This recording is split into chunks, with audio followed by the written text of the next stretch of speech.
Olá, minhas amigas, meus amigos, tudo bom com vocês? Eu espero que sim.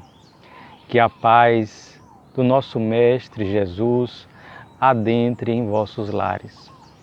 Hoje nós vamos falar de um tema que é bastante intrigante, que é um tema que gera muitas dúvidas em muitas pessoas, gera muitas dúvidas do que nós podemos fazer, do que nós devemos fazer, até quando relacionado à nossa vivência espiritual, à nossa vivência religiosa. Este tema é o dinheiro, a propriedade, as condições materiais, tendo como ponto de partida os ensinos, os exemplos de Jesus e daqueles que o seguem, daqueles que propagam os seus ensinos.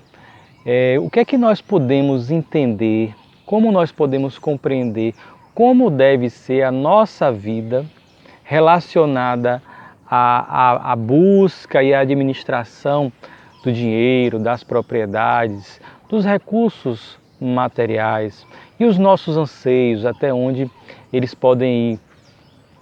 É, entre aspas, pecado eu desejar ter uma prosperidade financeira? É errado eu jogar na Mega Sena ou em outros jogos semelhantes? O que é que nós podemos compreender?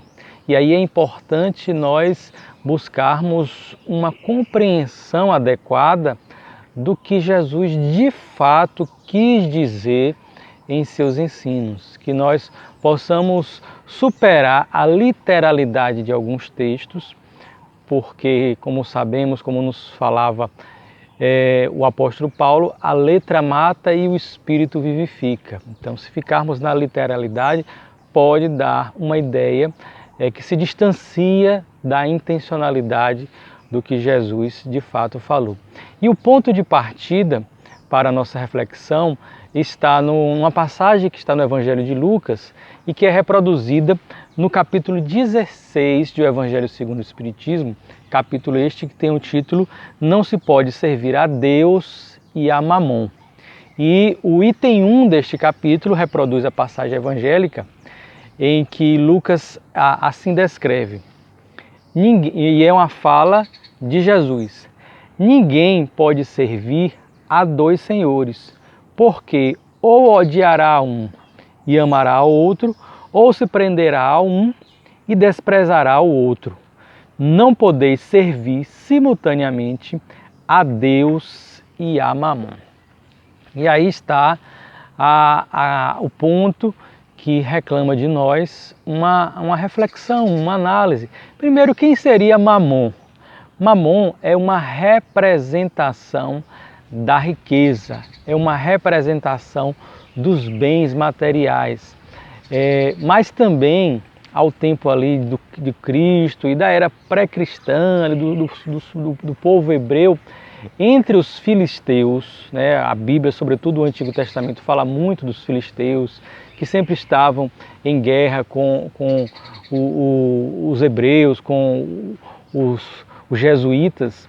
Eles eram politeístas, então eles adoravam a vários deuses, um deles Baal, que também é falado na Bíblia, mas um deles também era o deus Mamon, que era a representação, é aquele Deus responsável pela busca pela prosperidade, pela riqueza, pela um sucesso material. Mas também passou essa terminologia a se confundir com essa própria ideia.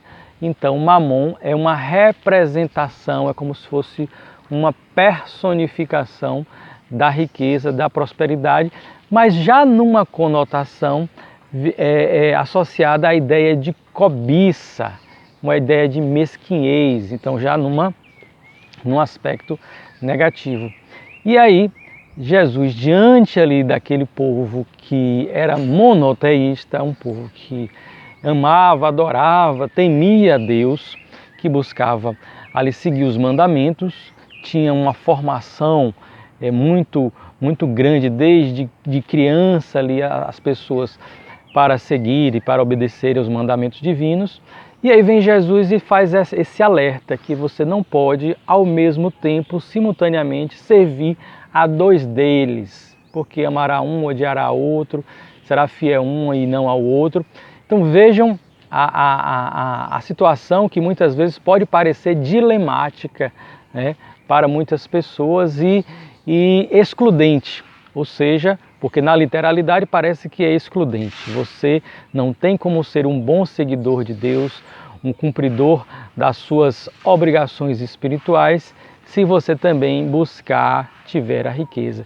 E aí, os ricos, vocês aí milionários, vocês bilionários aí que me assistem, que estão refletindo conosco, estão condenados então a não seguirem a Deus, condenados a um sucesso espiritual negativo? É isso? Todos nós então, para estarmos vinculados, nos aproximarmos da divindade, voltarmos ao Pai, precisaremos ter uma vida de negação dos bens materiais, seguir lá o exemplo de Francisco de Assis, uma vida de pobreza, que faz o seu voto de pobreza. Teremos que seguir o exemplo de Chico Xavier também, que abriu mão de qualquer valor que vinha dos livros e qualquer auxílio que as pessoas ofereciam de maneira abundante, de Mahatma Gandhi, que também ali buscando um mimetismo social com aquela população pobre da Índia, passou a viver de forma simples, com as suas roupas ali conforme o povo mais simples da sua nação e sem buscar qualquer luxo, qualquer conforto material. Precisamos fazer isso, e aí muitas vezes essa ideia também é fortalecida nesse sentido, por conta daquela passagem evangélica do moço rico que busca Jesus, que quer segui-lo, mas que Jesus manda que ele venda os seus bens, dê aos pobres, terá um tesouro nos céus, e que o seguisse. E o jovem não estava ainda em condição, preparado para aquilo, e não consegue. E então Jesus vai dizer que é mais fácil um camelo passar pelo buraco da agulha do que um rico entrar no reino dos céus.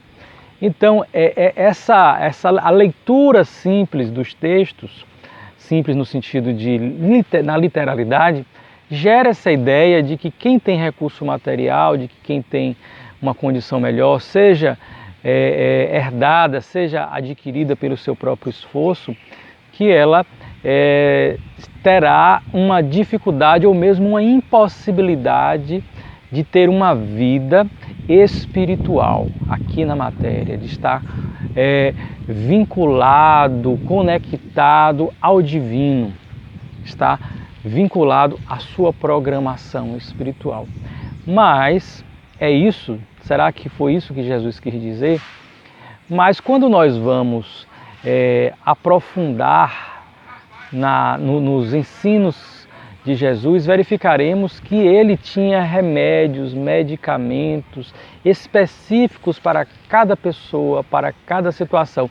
Trazia um ensino geral, aquele ensino que serviria para todos os tempos e todas as épocas, mas ali, numa ou noutra situação, ele pontuava. Então, a situação do moço rico, Jesus identificava nele qual era o ponto de fraqueza dele, qual era o obstáculo que ele tinha na vida para que ele tivesse uma abnegação, para que ele conseguisse se desprender daqueles interesses imediatos e então seguir Jesus.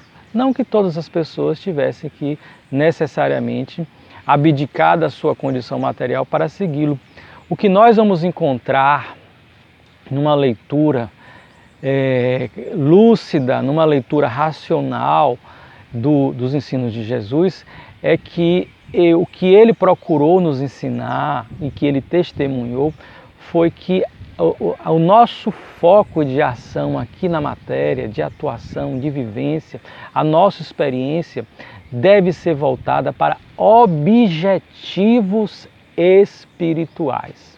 Nós devemos estar cientes de que somos espíritos numa experiência material, com metas, com objetivos espirituais, tanto os ricos quanto os pobres, tanto aquelas pessoas que moram nas nações mais aquinhoadas materialmente, como nas nações que passam por maiores dificuldades.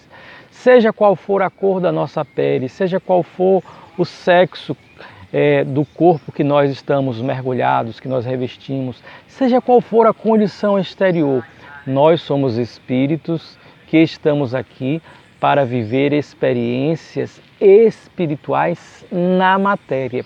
E aí não há confusão e não há exclusão.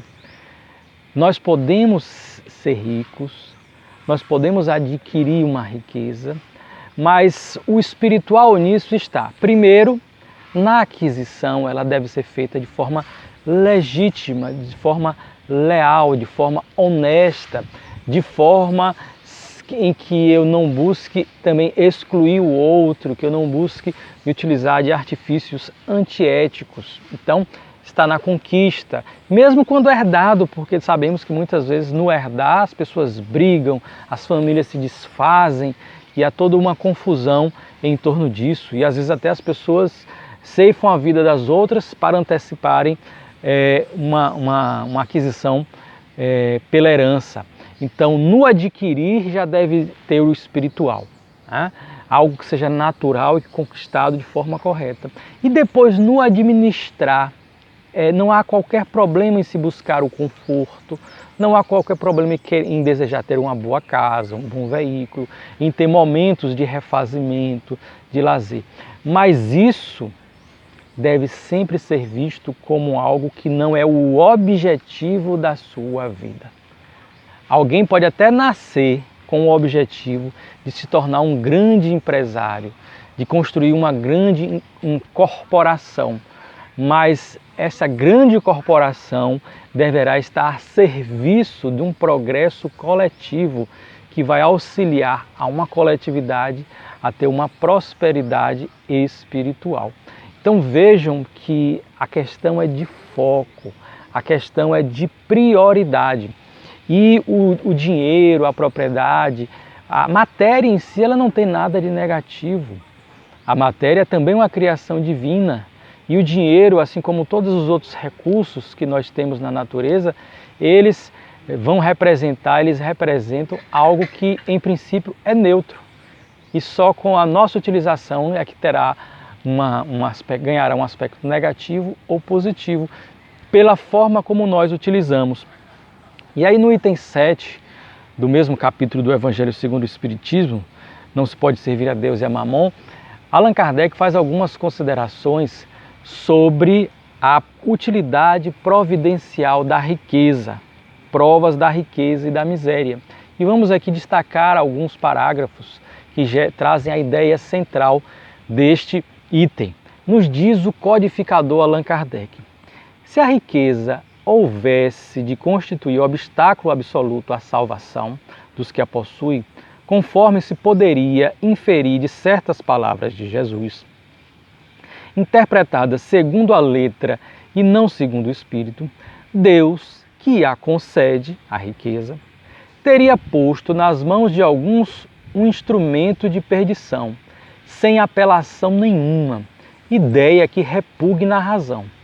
Sem dúvida, pelos arrastamentos aqui da causa, pelas tentações que gera e pela fascinação que exerce, a riqueza constitui uma prova muito arriscada, mais perigosa do que a miséria. Mas nós somos corajosos, que a maior parte das pessoas, mesmo ouvindo isso muitas vezes, que a prova da riqueza é mais difícil, é mais arriscada que a miséria, todo mundo, quase sem exceção, prefere, se pudesse escolher, você quer a prova da riqueza ou a prova da miséria, escolheria a prova da riqueza. Eu mesmo, algumas vezes na vida, eu já joguei na Mega Sena. Acho que não chegou a 10 vezes. Eu comecei a jogar algumas vezes depois que pôde ser feito pelo aplicativo. Eu nunca peguei fila para jogar na Mega Sena nem em qualquer outro jogo. Mas depois que faz pelo aplicativo ali da Caixa Econômica, você vê, ele tá fácil, aperta um botão e tal, rapidinho. Já joguei algumas vezes. Mas eu confesso que tenho vontade de ganhar, mas tenho medo de que, se vencesse, isso poderia comprometer em parte a minha reencarnação. Porque essa luta do dia a dia para ter uma atividade profissional, para ter determinados recursos, mas ter que saber administrar os recursos diante de todas as demandas familiares, de manter casa, de manter veículo, de saber administrar, comprar coisas parceladas, comprar coisas de uma forma ou de outra. É típica de quem é servidor público. Isso vai gerando em nós uma capacidade maior de saber administrar, de estabelecer prioridades. Então, é também algo que ajuda a desenvolver a nossa inteligência e também a utilização ética dos recursos, a canalização para o que verdadeiramente é importante e para o que não é. Se nós adquirirmos, né, qualquer um de nós, uma condição material que nos permita, por exemplo, deixar o emprego, e aí a gente começa a ter os nossos desejos, os nossos anseios, mas que muitas vezes é o nosso ego querendo nos sabotar. Fala, não, eu vou me dedicar agora só a uma atuação filantrópica, eu vou me dedicar mais à casa espírita, ou quem é católico, à igreja, ou ao templo religioso, seja ele qual for, vou criar uma fundação para ajudar os pobres. A gente começa a ter essas ideias. E eu pergunto, será que se confirmaria? Ou eu faria alguma coisinha para enganar e sairia depois aí turistando pelo mundo, viajando, conhecendo tudo isso, né? Mudando, comprando casas maiores, colocando isso e aquilo, indo para os excessos, indo para o supérfluo. Então, assim, as tentações do mundo, dentro de um contexto honesto e legítimo, porque você ganharia, elas são muito arriscadas. Daí porque a prova da riqueza é mais arriscada do que da miséria. Porque da miséria você não tem para onde correr. Você vai ter que fazer o seu esforço para atender às necessidades. Tem a tentação ali, às vezes, para o mundo do crime, que oferece de forma mais rápida um retorno material, mas que nós já sabemos que está errado, é algo mais fácil de distinguir. Mas quando o dinheiro vem de forma correta e ética, existe aí um processo de fascinação, as tentações. Você está ali, é seu, é legítimo, você não tirou de ninguém. Então muitas vezes a gente vai se esquecendo dos nossos objetivos espirituais, para que nós reencarnamos. E aí segue Allan Kardec, falando da riqueza. É o supremo excitante do orgulho, do egoísmo e da vida sensual.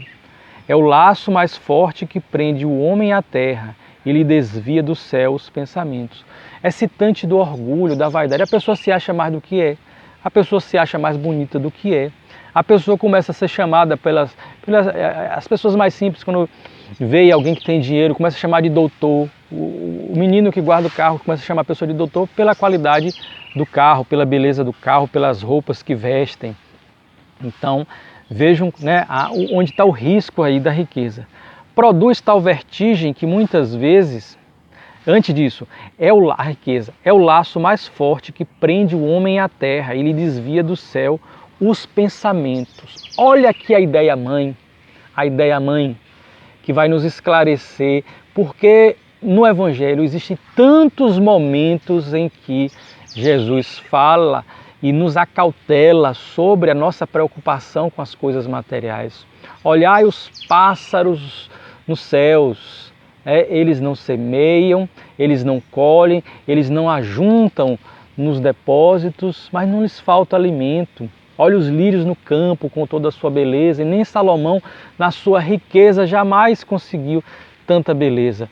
Então, mostrando que o Pai, e que nós somos mais do que pássaros no céu, no momento evolutivo, do que os lírios no campo. Se o Pai dá isso para esses seres da natureza que estão no momento evolutivo ainda inicial, que dirá do ser humano?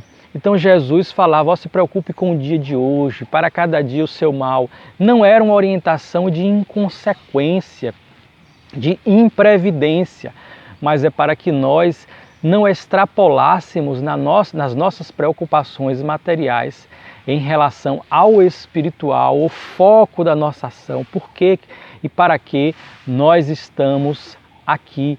Então, não ajuntais tesouros nos céus, não ajuntais tesouros no céu, onde a traça e a ferrugem corrói, onde o ladrão rouba. Vejam a preocupação de Jesus, mas ajuntais tesouros, não ajuntais tesouros na terra, onde a traça e a ferrugem corrói onde o ladrão rouba, mas nos céus, onde nada disso acontece. E aí vem o sentido da fala, porque onde estiver o vosso tesouro, aí estará o vosso coração. Onde estiver o elemento da vida, que é foco do nosso interesse, que é foco da nossa ação, que é nossa prioridade, ali estará o nosso coração, ali estará o Espírito. Então, se nós focarmos a nossa vida, priorizarmos o material, é como se nós fôssemos priorizar a ferramenta, é como se o artista desse mais valor ao pincel e à tinta do que a criação que ele fará com o pincel e a tinta. Veja só, o pincel é importante, a tinta é importante, a tela é importante. São elementos importantes, são ferramentas para a sua criação. Mas vejam só, o que faz o diferencial de um Leonardo da Vinci, de um Michelangelo, de todos os artistas de todas as áreas, é a criação que ele fez com os elementos materiais. O que fez a diferença de Jesus no mundo não foi a cor dos seus olhos, a cor do seu cabelo, a sua altura, foi o que ele fez com os talentos dele, que ele recebeu de Deus e que ele desenvolveu. O que fez diferença de Chico Xavier não foi a mediunidade que ele tinha, mas o uso que ele fez da mediunidade. Há uma fala de Emmanuel no livro Seara dos Médiuns em que ele diz: não é a mediunidade que te distingues, mas o que fazes dela. Tem muitos médiuns com faculdades mediúnicas do ponto de vista do que ele consegue fazer, exuberantes, magníficas, mas a pessoa não utilizou como poderia, como deveria, como talvez tenha se comprometido no mundo espiritual. E há outras que nem sequer têm uma faculdade mediúnica ostensiva, mas também fizeram acontecimentos, práticas, realizações maravilhosas. O próprio Gandhi, que já citamos, o Dr. Bezerra de Menezes, Allan Kardec, que não tinha faculdade mediúnica ostensiva. Vejam os feitos dessas pessoas se utilizando adequadamente das ferramentas que a vida lhes ofereceu, que Deus lhes ofereceu. Então, sendo rico ou sendo pobre, nós todos recebemos talentos e se aguarda de nós, a espiritualidade aguarda de nós, Deus aguarda de nós a utilização daqueles talentos conforme a minha capacidade. Por isso que nós os recebemos de acordo com cada um com a sua condição. A riqueza produz tal vertigem que, muitas vezes, aquele que passa da miséria à riqueza esquece de pronto a sua primeira condição. Os que com ele a partilham, os que o ajudaram, e faz-se insensível, egoísta e vão.